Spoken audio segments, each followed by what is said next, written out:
नमो भगवते वासुदेवाय। कार्तिक मास, जिसे देवों का प्रिय मास कहा जाता है, हिंदू पंचांग के अनुसार वर्ष का सबसे पवित्र महीना माना जाता है। इस मास में भगवान विष्णु की पूजा विशेष रूप से फलदायी होती है। एक नगर में एक ब्राह्मण दंपत्ति रहते थे। वे दोनों प्रतिदिन 7 कोस दूर गंगा और यमुना नदी में स्नान करने जाते थे। इतनी दूर आने जाने से ब्राह्मण की पत्नी थक जाती थी। एक दिन उसने अपने पति से कहा कि हमारा एक पुत्र होता तो कितना अच्छा रहता। पुत्र के बहू आती तो हमें घर वापस जाने पर खाना बना हुआ मिलता और बहू घर का काम भी कर देती। अपनी पत्नी की बात सुनकर ब्राह्मण ने कहा कि तूने बात तो सही कही है, चल मैं तेरे लिए बहू ला ही देता हूँ। ब्राह्मण ने कहा कि एक पोटली में आटा डालकर कुछ मोहरे रख दे। ब्राह्मण के कहे अनुसार उसने पोटली बांधकर दे दी। पोटली लेकर ब्राह्मण चला गया। ब्राह्मण सफर के दौरान यमुना के किनारे बहुत ही सुंदर लड़कियां दिखाई दी। वे रेत में घर बनाकर खेल रही थी। उनमें से एक लड़की ने कहा कि मैं अपना घर नहीं बिगाड़ूंगी, मुझे तो रहने के लिए ये घर चाहिए। लड़की की बात सुनकर ब्राह्मण मन ही मन सोचने लगा कि बहू बनाने के लिए यही लड़की उचित है। जब वह लड़की जाने लगी तो ब्राह्मण भी उसके पीछे पीछे उसके घर तक चला गया। वहां जाकर ब्राह्मण ने उस लड़की से कहा, बेटी, कार्तिक मास चल रहा है, इसलिए मैं किसी के घर खाना नहीं खाता। मैं अपने साथ आटा लेकर आया हूँ। तुम अपनी माता से पूछो कि क्या वह मेरे लिए आटा छानकर 4 रोटी बना देगी। यदि वह मेरा आटा छानकर रोटी बनाएगी तो ही मैं रोटी खा लूंगा। लड़की ने जाकर अपनी माँ को ये सारी बात बताई। माँ ने कहा, उचित है। जाकर ब्राह्मणदेव से कह दो कि वह अपना आटा दे दे, मैं रोटी बना दूंगी। जब वह आटा छानने लगी तो आटे में से मोहरें निकली। वह सोचने लगी कि जिसके आटे में इतनी मोहरें हैं, उसके घर में कितनी मोहरें होंगी। जब ब्राह्मण खाना खाने बैठा तो लड़की की मां ने उस ब्राह्मण से पूछा, क्या आपका कोई लड़का है और क्या आप उस लड़के की सगाई करने जा रहे हो। यह सुनकर ब्राह्मण ने कहा कि मेरा लड़का तो काशी में पढ़ने गया हुआ है, लेकिन यदि तुम कहो तो खांड कटोरे से विवाह करके तेरी बेटी को अपने साथ ले जाऊं। लड़की की मां ने कहा, ठीक है ब्राह्मण देव। इस पर लड़की की मां ने लड़की की खांडकटोरे से शादी करके ब्राह्मण के साथ भेज दिया। ब्राह्मण ने घर आकर कहा, रामू की मां, दरवाजा खोलकर देख, मैं तेरे लिए बहू लेकर आया हूं। ब्राह्मण की पत्नी भीतर से ही बोली, हमारे तो कोई बेटा बेटी नहीं है, तो बहू कहां से आए। दुनिया ताने मारती थी, अब आप भी मारने लगे। ब्राह्मण ने कहा, तू दरवाजा खोलकर तो देख।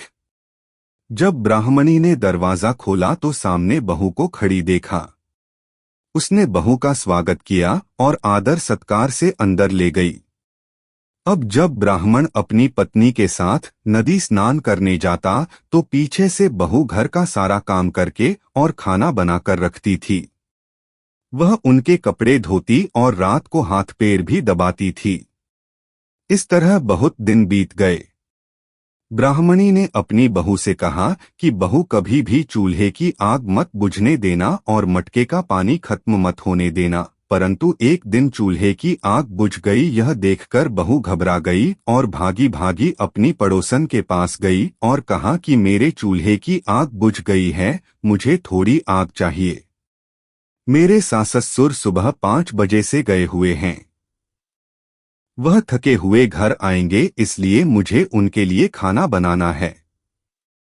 यह सुनकर पड़ोसन ने कहा कि तू तो बावली है, तुझे यह दोनों मिलकर पागल बना रहे हैं। इनके कोई पुत्र नहीं है, ये नीच संतान है। बहू ने कहा, नहीं, ऐसा मत बोलो, इनका बेटा तो बनारस काशी में पढ़ने गया हुआ है। इस पर पड़ोसन ने कहा कि यह तुझे झूठ बोलकर लाए हैं। मेरी बात सच मान, इनके कोई बेटा नहीं है। अब बहू पड़ोसन की बातों में आ गई और कहने लगी कि अब आप ही बताओ मैं क्या करूं। पड़ोसन ने कहा कि करना क्या है, जब तुम्हारे सास ससुर आए तो जली हुई रोटियां बनाकर देना और बिना नमक की दाल बनाकर देना। खीर की कड़छी दाल में और दाल की कड़छी खीर में डाल देना। पड़ोसान ने उसे अच्छे से सिखा पढ़ा दिया। फिर जब उसके साथ सास ससुर घर आए तो उसने न तो उनका आदर सत्कार किया न ही उनके कपड़े धोए। जब उसने सास ससुर को खाना दिया तो सास बोली, बहू आज यह रोटियां जली हुई क्यों है और दाल भी अलुनी है। तब बहू ने पलटकर कहा कि एक दिन ऐसा खाना खा लोगे तो कुछ बिगड़ नहीं जाएगा तुम्हारा। सास ससुर को खरी खोटी सुनाकर वह फिर से पड़ोसन के पास गई और बोला कि अब आगे क्या करना है। पड़ोसन ने कहा कि अब तुम सातों कोठों की चाबी मांग लेना। अगले दिन जब भी स्नान करने के लिए जाने लगे तो बहू अड़ गई कि मुझे तो सातों कोठों की चाबी चाहिए। तब ससुर ने कहा कि इसे चाबी दे दो। तब सास ने बहू को चाबी दे दी।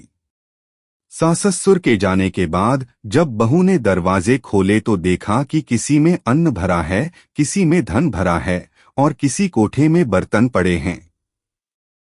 जब उसने सबसे ऊपर का सातवां कोठा खोला तो देखा कि शिवजी, पार्वती माता, गणेश जी, लक्ष्मी माता जी, पीपल पथवारी, कार्तिक के ठाकुर, राई दामोदर, तुलसी जी का बिड़वा, गंगा यमुना और 33 कोटि देवी देवता विराजमान हैं। वहीं पर एक लड़का चंदन की चौकी पर बैठा माला जप रहा है। यह सब देखकर उसने लड़के से पूछा कि तुम कौन हो। तब लड़का बोला कि मैं तेरा पति हूं, अभी दरवाजा बंद कर दे। जब मेरे माता पिता आएंगे तब दरवाजा खोलना। यह सब देखकर बहू बहुत खुश हुई और 16 श्रृंगार कर सुंदर वस्त्र पहनकर अपने सास ससुर का इंतजार करने लगी। उसने अपने सास ससुर के लिए अच्छे अच्छे पकवान बनाए। जब उसके सास ससुर घर पर आए तो उसने उनका आदर सत्कार किया और प्रेम पूर्वक खाना खिलाया और हाथ पैर दबाने लगी। पैर दबाते दबाते बहू ने कहा कि माँ, आप इतनी दूर गंगा यमुना स्नान करने के लिए जाती हो तो आप थक जाती हो, इसलिए आप घर पर ही स्नान क्यों नहीं करती हो। यह सुनकर सास कहने लगी कि बेटी, गंगा यमुना घर पर तो नहीं बहती है। तब उसने कहा, हाँ माँ जी बहती है, चलो मैं आपको दिखाती हूँ।